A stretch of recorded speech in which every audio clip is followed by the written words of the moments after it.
I'll never forget the first moment we met Michael.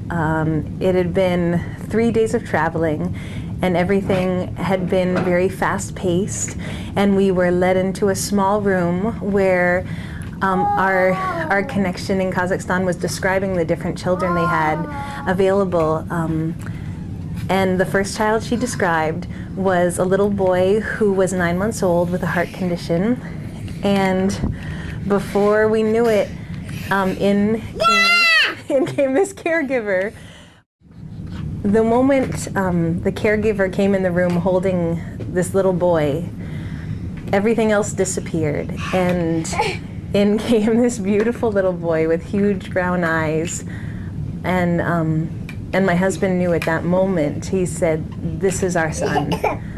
There was no question in his mind. I was still a little unsure because it all felt so fast, but he was so sure that the question was asked of us, "Mama, Mama, will you be his mama?" And we looked at each other and realized, yes, this is our son.